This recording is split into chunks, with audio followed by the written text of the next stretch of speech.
One day, my daughter Laura and I were invited to my husband Kimball's parents' house for dinner. As dishes prepared by Kimball's mother, Michaela, came out father-in-law, and I approached the table, the five of us enjoyed a pleasant conversation. How wonderful it would be if Kimball were here. Last year, Kimball passed away at the young age of 33. This dinner invitation was probably out of concern for me, looking gaunt after losing Kimball. After the meal, as we were cleaning up, it seemed Laura had fallen asleep from all the excitement. Once things had calmed down, Michaela suddenly became serious and wanted to talk, with both her and my father-in-law, Davin, looking at me nervously. What could this be about? Their tension was palpable. Sienna, the thing is... Yes. We were wondering if you would consider remarrying to Sheridan, our other son. We'd like to ask you from our hearts, please think it over. My heart raced audibly. Turning to Kimball's twin brother, my brother-in-law Sheridan, he was looking directly at me.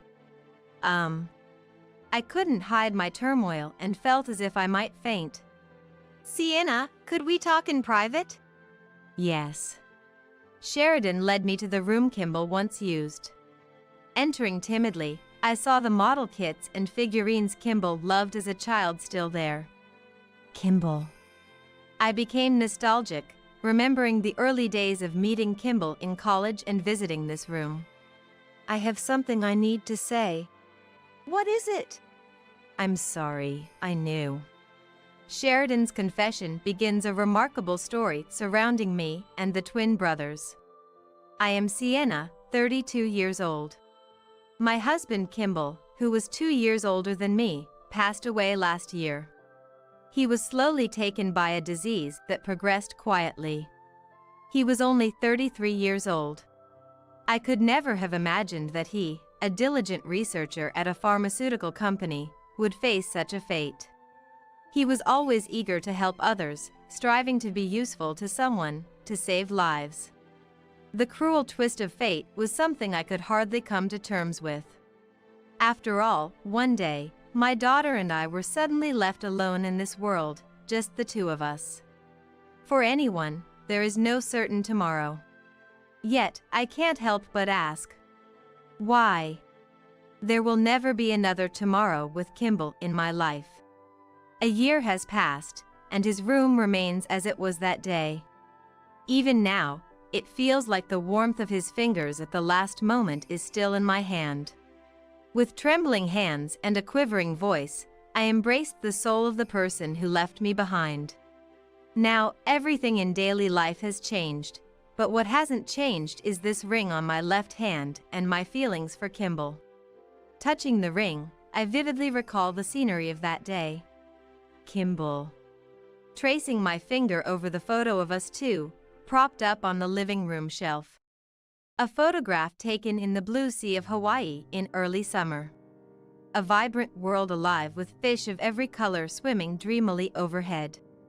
To love and be loved by someone as I was by him, I doubt will ever happen again in my life. My tears have dried up. No matter how much I long for it, the person I love will not return to this world. With time, the vividness of my sorrow grows, and I embrace these painful memories. My encounter with Kimball was back in our college days. Working part-time at a bookstore, Kimball was a senior, and I was a junior. But it was Kimball who confessed first. I like you. I want us to be together. That scene is still painfully etched in my heart. I was immediately drawn to Kimball, who was as bright and vibrant as the sun. Even though I was younger, I loved to laugh, cry, and get angry. Watching Kimball's ever-changing expressions and frolicking together was something I cherished. The day we first held hands, the day we first kissed. All the joys of my life since meeting Kimball were shared with him. Soon after, our relationship developed, and shortly after graduating from college, we got married and our beloved daughter, Laura, was born. But about 10 years into our marriage, Kimball suddenly fell ill and became someone who would never return. Why didn't I notice Kimball's illness? I only found out about his illness a month before he passed away. The regret is immeasurable now. In hindsight, there were many signs. He lost his appetite, visibly lost weight, and his complexion worsened. But he always said, "I'm just tired from work," never letting me or Laura suspect anything. Until his last day, he was as gentle as ever, unchanged. I lower my eyes, remembering Kimball's last gaze and smile. Behind my closed eyelids, I see a field of great blossoms and the fresh greenery of spring. In the bright spring sunlight of 10 years ago, we were united. I regret not noticing Kimball's illness and couldn't recover for a long time. I'll probably never forgive myself. I became a recluse, sometimes unable to step outside. But there was still something left for me. I have my daughter Laura. And by my side were Laura's grandparents, my in-laws, and Kimball's twin brother, Sheridan. They had all dedicatedly supported me after Kimball passed away. After Kimball died, I started working as a medical administrator at a large hospital, leveraging my qualifications. Sienna, don't hesitate to rely on us. Michaela, I can't thank you enough. I'm truly grateful. This was genuinely how I felt. Davin and Michaela would pick up and drop off Laura at the childcare center without a single complaint and would feed her dinner on the days I came home late from work. Being a full-time medical administrator and raising a daughter on my own was more challenging than I had imagined. I couldn't have managed without the help of Kimball's parents. Especially surprising was how well Bill Sheridan took care of Laura. Sienna, are you overdoing it? You've been looking a bit pale lately. Is that so?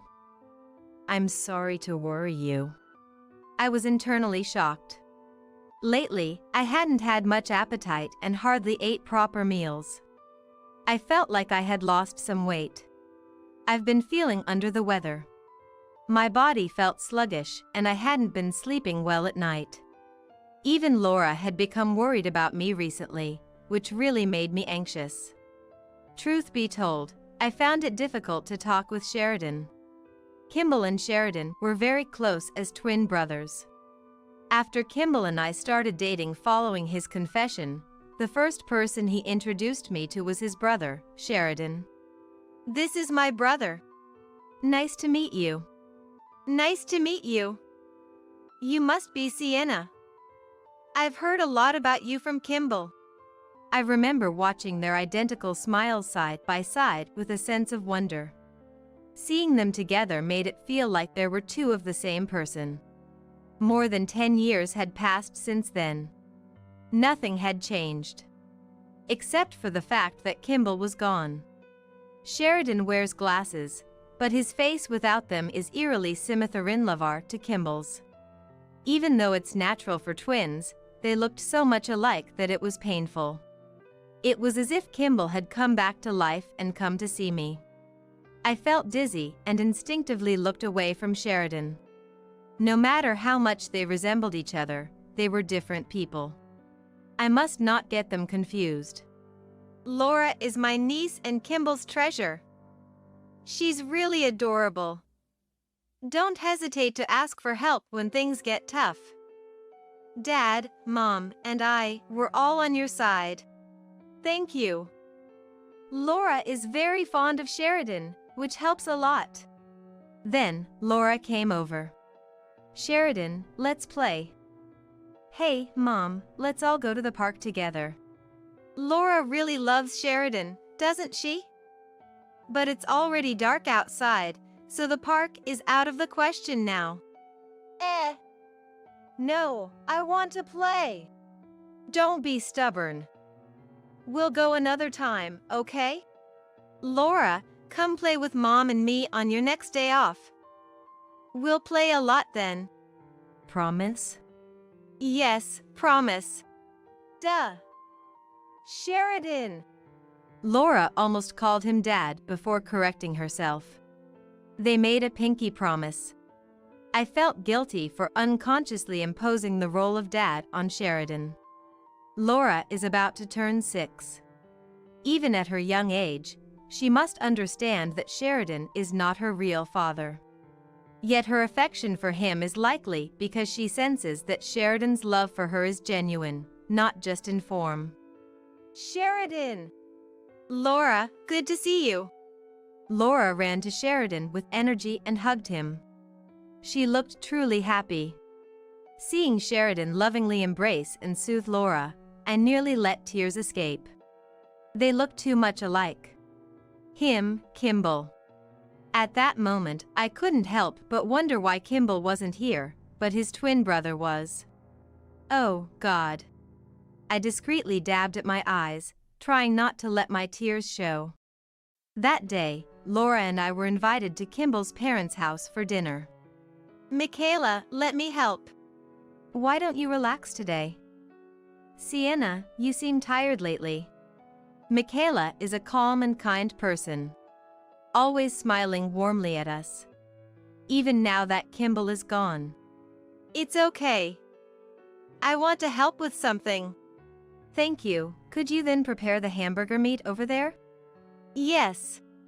I put on an apron and stood in the kitchen. Spending time with family truly warms the heart. In the living room next door, I could hear Sheridan and Laura playing happily. How wonderful it would be if Kimball were here. As dishes prepared by Michaela arrived, father-in-law led us to the table. We enjoyed a pleasant conversation among the 5 of us. After the meal, as we were cleaning up, it seemed Laura had fallen asleep from all the excitement. Once things had settled down, Michaela suddenly became serious and wanted to talk. Both Davin and Michaela were looking at me with strangely tense expressions. What could this possibly be about? I could feel the tension transferring to me. Sienna, what I wanted to talk about is… Yes. We were wondering if you would consider remarrying to Sheridan, our other son. I would also like to ask you, please think it over. I could feel my heart pounding audibly. Turning to Sheridan, he was looking straight into my eyes. I couldn't hide my turmoil and felt as if I might faint. Sienna, could we talk just the 2 of us? Yes. Sheridan led me to the room Kimball once used. Entering timidly, I saw the model kits and figurines Kimball loved as a child still there. Kimball. I became nostalgic, remembering the early days of meeting Kimball in college and visiting this room. I have something I need to say. What is it? I'm sorry, but I actually knew about Kimball's illness. What do you mean? Since when did you know? Since last summer, I think. He confided in me about his illness. But he made me promise not to tell you or Laura. That's unbelievable. Why would he? I collapsed to my knees, overwhelmed. According to Sheridan, this is what happened. About 2 years ago, Kimball started feeling unwell without a known cause and decided to see a doctor. Unnatural weight loss, jaundice, swelling, persistent fatigue, and a mysterious sense of malaise that wouldn't improve with rest. Then a serious illness was discovered. It was liver cancer. Afterward, he was transferred to a university hospital, but due to his youth, the progression was fast, and his symptoms hardly improved. Wanting to spare me, who is prone to worry, any mental distress, Kimball decided to keep his illness a secret until the very end. Initially, Kimball continued working while hiding his illness, but eventually reached his limit. He confided only in his parents and his twin brother, Sheridan, asking for their support in treatment. Kimball had told our parents and me, if anything happens, please take care of Sienna and Laura. Hearing that, my mind went blank. Sienna, would you marry me? The proposition was so sudden that I felt dizzy. How can you say that so suddenly? Was his request meant for me to marry him, or was it something else? Overwhelmed with confusion and turmoil, I realized I had started crying. It's too much. What about my feelings? Everyone is being so cruel. I should have been the one to know, and yet I was the only one who didn't. I can't stand this. I stormed out of the room. Sienna. Seeing me cry and run out of the room, my in-laws were shocked, but I couldn't stay any longer and took Laura home with me. Sheridan, who had followed me, was left dumbfounded, clutching his head. The next day, after receiving a call from Sheridan, I hesitated but decided to meet him for a talk after work. It was at a stylish cafe not far from my workplace. Laura was being looked after by my in-laws again today, so it would have been fine to talk there, but Sheridan suggested it would be better to talk away from that house, to stay calm. Sienna, I'm sorry for surprising you like that yesterday. Sheridan appeared formal and seemed a bit tense. How could I possibly hate him? He is the beloved brother of the person I loved most. Please don't worry about it. I'm sorry for getting so emotional myself. An awkward silence followed. Only the lively jazz music from the cafe flowed between us. Listen, I'm not bringing this up just because it was Kimball's dying wish. Why then? I'm worried about you. It's not just that. You were the only one my brother ever loved. We have a duty to protect you. A duty? Sheridan's voice was calm, filled with a gentleness as if soothing a small child. I'm really worried about you. Sienna, haven't you been feeling unwell lately? No, that's not it. My parents noticed you've become thinner and seem to be forcing yourself to act cheerful, and they're worried. I was surprised. That was exactly right. The last time I looked at myself in the mirror in a well-lit place, I seemed like a completely different person. My cheeks were hollowed, my skin had lost its luster, and I was terribly thin.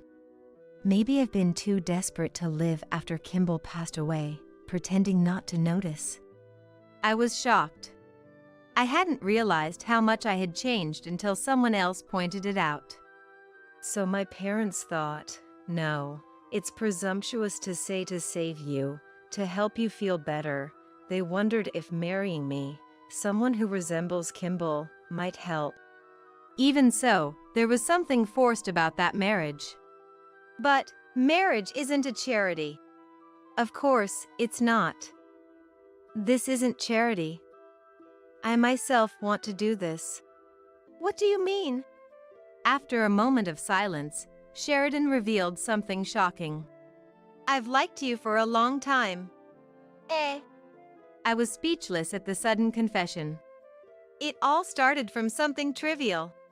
Sheridan looked out the window, reminiscing about the past. He began to talk about a prank from when he and Kimball were in college. When Kimball was a college student, he worked at the same bookstore as I did, and Sheridan worked part-time at a nearby cafe. As a typical twin prank, they sometimes switched places, working at each other's jobs. At that time, Kimball and I weren't dating yet, and Sheridan had feelings for me, but Kimball was the one who confessed his feelings first. I'm sorry for keeping quiet all this time. I had no idea. When we switched, we'd change our hairstyles, and I wore contacts. I see. I had no clue they were pulling such pranks. Without realizing it was Sheridan who had switched places, I found myself acting oddly towards him as Kimball, and I almost couldn't help but smile at the absurdity of it. Though I had heard back then about the twin brother. My feelings for you haven't changed. Sheridan's eyes were looking straight into mine. Sheridan. His earnest gaze made my heart flutter. Has he really been thinking of me for over 10 years, since our college days? What should I do? I looked down at my iced tea in my hands. Of course, I'm not asking for an immediate answer. Take your time to think about it. I nodded silently. It was clear that Sheridan's feelings were genuine. I was sure of it. We should go to the hospital. Sheridan was actually a doctor. However, since internal medicine wasn't his specialty, he recommended a different internal medicine clinic than the one he worked at. He had been worried about my unusual thinness since Kimball's death, but he knew that not all causes could be attributed to mental stress alone. He also had Kimball's situation in mind. It's not impossible for someone young to have a severe illness progress unnoticed. He had thought it best to get checked at a major hospital. Yes, you're right. If something were to happen to me, Laura would undoubtedly be the one to suffer the most. I agreed to get the causes of my rapid weight loss, lethargy, and insomnia examined at the hospital. 10 days later, the tests showed that there were no internal medical issues. The doctor suggested that mental stress might be the cause, but is this really okay? With a vague sense of anxiety, I contacted Sheridan again to meet. It was a drizzly autumn day.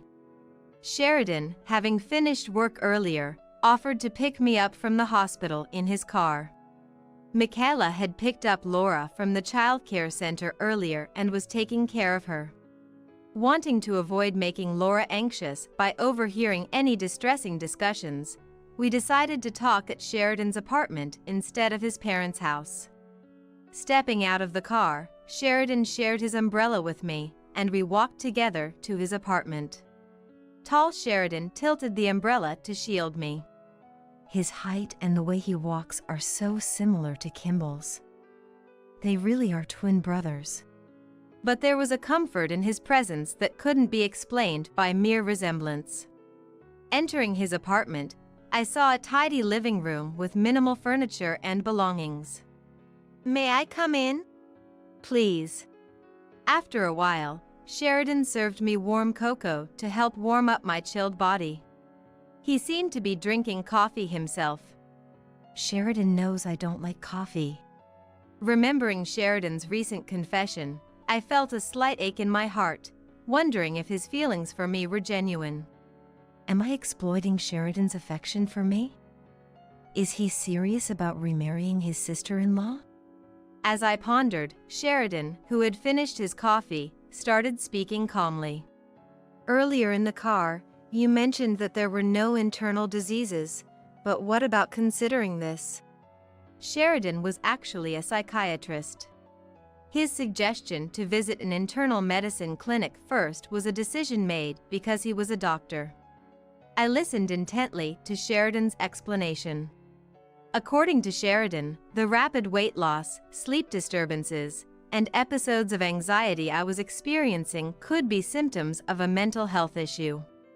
A diagnosis couldn't be confirmed without a thorough examination and consultation, but given my current symptoms, it was a likely possibility. Now that you mention it, I realized there were indeed many things that resonated with me.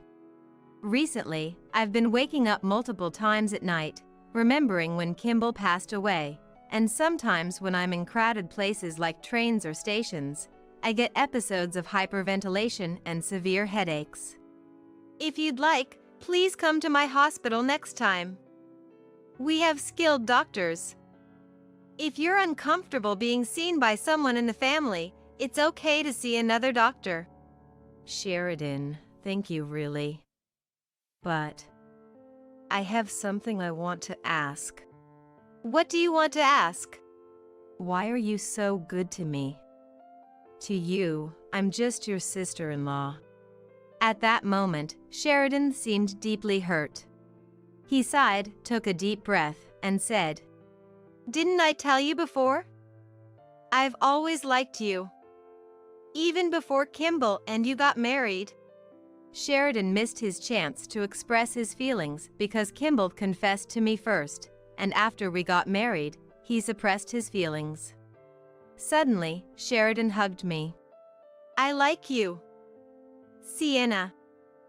Wait, let go. The warmth from his strong arms made my chest tight. I'm sorry, that must have startled you. Please forgive me. Sheridan quickly let go. No, it's okay. My heart is still racing. Is it because he resembles Kimball? Or is it something else? What I wanted to say was, it's not because I was told by my parents or because it was Kimball's last wish. I said I wanted to marry you because it's my own true will. I couldn't look directly into Sheridan's eyes because of the nervousness. It's okay if you still love Kimball. You can use me if it helps you recover. To use you, that's not. To confess my feelings to you might not be permissible. I thought I would take these feelings to my grave. But thinking of you being alone, I couldn't bear it. Sheridan's earnest voice and gaze nearly overwhelmed me. I understand. But please let me think about it a little. I need to sort out my feelings. That night, after bringing Laura back from Kimball's parents' house, I fell asleep immediately due to exhaustion. But various thoughts raced through my mind, keeping me awake. Me remarrying. Sheridan, Kimball's brother. Even if he wants it too, is it really something that can be allowed? 2 months later, I started treatment at the psychiatric clinic introduced by Sheridan. Naturally, Sheridan was my primary physician. Gradually, I began to recover, and my symptoms significantly improved. A month passed with nothing remarkable happening since Sheridan's shocking confession. I followed Sheridan's advice and went for a consultation. As usual, Michaela was looking after Laura, and I occasionally met and talked with Sheridan, who remained unchanged. Calm and kind. "I'll wait," he said, smiling, waiting for my answer. On this day, I had decided something. It was to tell Sheridan my answer to his proposal. It was on a clear autumn day. Walking in a coat during an Indian summer felt warm. After talking at the cafe, Sheridan and I walked under the poplar trees. The business district on Sunday was quiet, with few people around. Walking on the brightly colored fallen leaves brought a gentle, strange feeling. "Sheridan, I have something to tell you." Resolved, Sheridan stopped and looked straight at me. "Yes." An unspoken tension passed between us. "About the matter of remarrying, what if we did this?" Sheridan quietly watched me. "Instead of suddenly getting married, I'd like to start by dating first. Is that okay?" Sheridan was surprised. It seemed like an unexpected answer to him. "Of course, that's fine. But I wonder if that will be enough to support you, Sienna." "I've thought about it, and considering Davin and Michaela's wishes, even if we don't get married immediately, how about the three of us, including Laura, start living together first?" "Understood. I have no objections. I would be happy to do that. I'm glad." "But are you sure? I indeed still like you. Just the thought of living together makes me very happy. But I don't want to pressure you. There might be other ways to support you and your daughter without getting married." "No, I want to do this. I thought about just getting married without much thought to comply with your parents' wishes. But you're not a substitute for Kimball. Even if you look exactly like him, you are Sheridan. I want to face you properly as an individual. That's why." Before I knew it, I was on the verge of tears. At that moment, Sheridan gently held my hand and smiled. "I understand. Your message has been clearly received. Thank you, Sienna." His gentle eyes looking at me over his glasses reminded me of someone familiar. Someday, I might realize that I love Sheridan. And from now on, I will view him not as Kimball's brother but as Sheridan, a person in his own right. This was the moment I finally took a step towards a new life. When we told Sheridan's parents about our decision to live together, they were delighted to accept it. And so was my daughter, Laura. We get to live with Sheridan. Yay! That's right, Laura. We can play together every day from now on. Sheridan lifted Laura into the air as if she was his own daughter, proudly raising her towards the sky. By the next year, with the dedicated support of Sheridan and our family, my illness was completely healed. By then, the headaches and anxiety attacks had also disappeared. And then came the spring of that year. It was a light-filled afternoon, with cherry blossoms dancing in the spring breeze. On a holiday afternoon, as we were walking under the cherry blossoms along the river with Laura, Sheridan stopped on a small bridge over the clear stream. The delicate pink petals danced down, landing on our shoulders and hair. Sienna, will you marry me? It was the second proposal I had received in my life. Without hesitation, I looked into Sheridan's eyes and answered, Yes. Thank you, Sienna. I've decided to affirm and live through everything I've experienced in this life, both the hardships and the pains. From now on, too. This was my resolution. Tears were shining in Sheridan's eyes. He took off his glasses and wiped away his tears. Sheridan, what's wrong? I will wipe away your tears for you. Laura, looking puzzled, wiped Sheridan's tears with a handkerchief. Thank you, Laura. Laura, from now on, Sheridan will become your real dad. Your other dad. While saying this, I too couldn't stop the tears quietly flowing. Kimball, I've been proposed to by Sheridan. Can I be happy again? I asked, looking up at the blue sky. That day, the three of us visited Kimball's grave. We carefully cleaned the tombstone and decorated the vase with flowers Laura had picked. Kimball was no longer with us. What would Kimball think about me being with his brother Sheridan? There's no answer. But Kimball will always be in our hearts. That much will never change. From now on, together with Kimball in our hearts, the four of us will live on. That summer, we held a small photo wedding in Hawaii, just the three of us. It being my second marriage, I wanted a small ceremony with just close family. Hawaii was also a place of memories I visited with Kimball. That year, Sheridan and I were blessed with a baby boy. And then another one the following year. I no longer hesitate. For the sake of those who love me, I will firmly hold Sheridan's hand and walk this path.